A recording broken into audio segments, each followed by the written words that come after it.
Kansas City is frightening. Not for the other reasons, like they won the game, right? But just think about this for a second.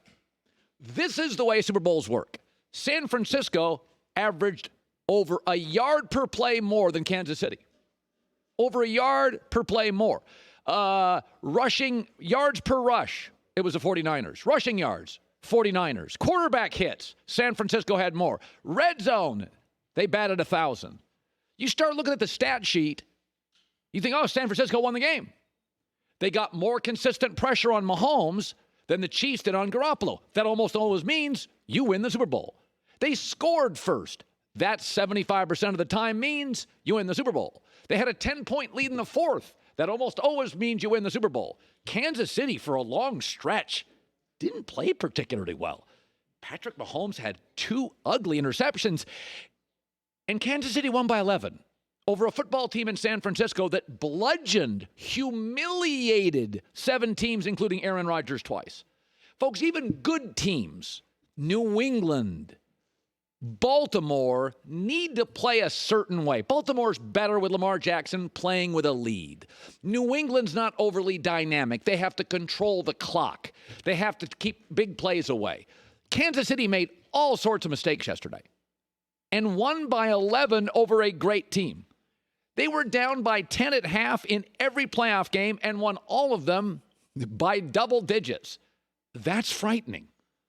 That game was played the way San Francisco wanted it to. I told people all week in Miami, I said, San Francisco's going to lead. I just don't know if they're going to lead late because I don't know what to do with Patrick Mahomes. You know, there's always been this term, in sports, oh, she's on the ropes, he's on the ropes, the team's on the ropes. It just doesn't apply to Kansas City. They're never on the ropes. This game was played the way San Francisco wanted. They got a lot of pressure on Mahomes. They forced him into a couple of ugly picks. The score was low. It wasn't a track meet. It was a tug of war. Nick Bosa was unblockable.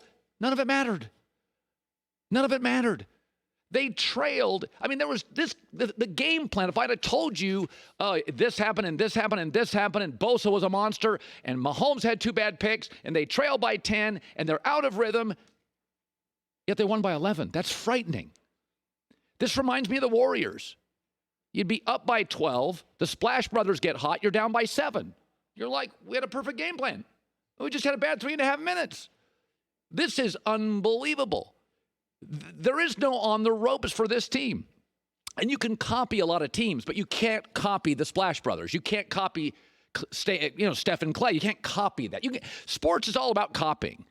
I mean, the Wildcat was a ridiculous offense. Everybody copied, right? People copied the run and shoot years ago, the Wildcat. Football is all about copying. You can't copy Mahomes.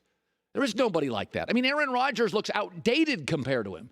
And 2 years ago, Aaron was like, the best quarterback talent I've ever seen. He looks old, limited. I mean, it's unbelievable. San Francisco played the game they wanted for 3 quarters and 7 minutes. And they led by 10. And then they lost by 11. Saying that out loud. That is frightening. Now, maybe Kansas City over the next 5 years loses players to free agency, or maybe in a couple years they pay Mahomes a bunch of money and you can't keep all of them, or there's a key injury. Certainly all possible.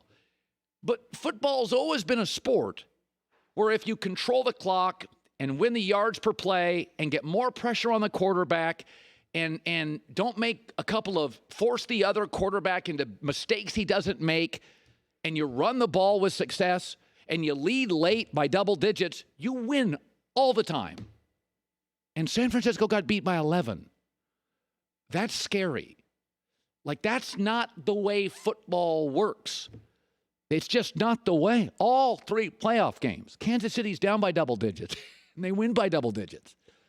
We are seeing something here. And again, maybe free agency, Mahomes' big contract, it doesn't work this way. You're down by 24, you beat Houston by 20. You're down by 10 to Tennessee, you win by 11. The Niners are a great football team with a great coach. I'll defend Jimmy Garoppolo later. As Andy Reid said after the game, this group, if it stays together, you want no part of it. All right, now let me shift to this. Whoever loses the Super Bowl, the coach is a dummy and the quarterback stinks. It's the way we overreact to big games. So this morning, Kyle Shanahan's taken a lot of heat. Am I supposed to believe he now can't coach? Are we going to hear the same ridiculous negative commentaries on Shanahan that we heard on Andy Reid for years, that he can't win the big game? Yes. He was the offensive coordinator that lost a lead to a guy named Tom Brady. Maybe you watched him. He's pretty good. And yesterday, Patrick Mahomes happened. That's not on Kyle Shanahan. Folks, it's Monday. People overreact. There were 2 plays in this game that one of them, they didn't get an officiating break. It's a go-either-way play. They didn't get it a break. And the other one, he called the right play, and the quarterback didn't land the punch. So here's the first play in the game that suddenly terrible coach, Kyle Shanahan, who can't win the big one, who chokes late. Here's the first play let's talk about. Okay, it's a go-either-way call. I thought it was the right call. With tight ends, that's going to get called. With wide receivers, you can wrestle a guy and they won't call it. But a 249-pound tight end, you push. If the refs, Kyle Rudolph did that in the game recently, you don't get a call. If the ref lets that go, the Niners get 3 points minimum, and look where the ball is. They have a chance. They're going to get one shot at a touchdown, but they probably get a field goal. That's points taken off the board. It was a great call. They didn't get the break by the officials.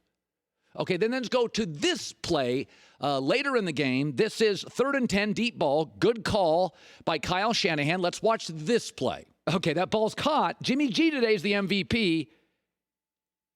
And we're talking about, God, Kyle Shanahan beat Andy Reid. Andy Reid can't coach. Folks, this game came down to a couple of moments, a couple of plays. A go-either-way pass interference call. I like the call. Twitter imploded. If they give it to him, it's 3. If Jimmy G lands this pass, good call, and it's open. Many quarterbacks would hit that. Jimmy G didn't. Got a different score. You have a different game. Let's not do to Kyle Shanahan what we did to Andy Reid. Blame him for all the losses. Andy Reid took a bunch of C-plus quarterbacks, B- for Donovan McNabb, and got them to Super Bowls and got them to conference championships. You know what happened yesterday? Patrick Mahomes happened. Andy Reid happened. It's okay to lose to great. Getting to the Super Bowl, regardless of what anybody tells you, ask Dan Marino, in itself is an unbelievable accomplishment. The NFC is loaded. They had to beat teams multiple times. Garoppolo had to beat Aaron Rodgers twice. Blew him out the first time, had to face him again. Doesn't matter how many pass attempts. Let's not go crazy on this. Big games equal overreaction by fans and the media. Shanahan is the best young coach in football. He doesn't get an officiating break into the first half. Jimmy doesn't softly land that loaf of bread into Emmanuel Sanders, or we have different discussions today. Hi, everybody. Thanks for watching. Subscribe here to get the latest from the show. Also, be sure to check out more of the best clips from The Herd or go watch a few segments from other shows on FS1.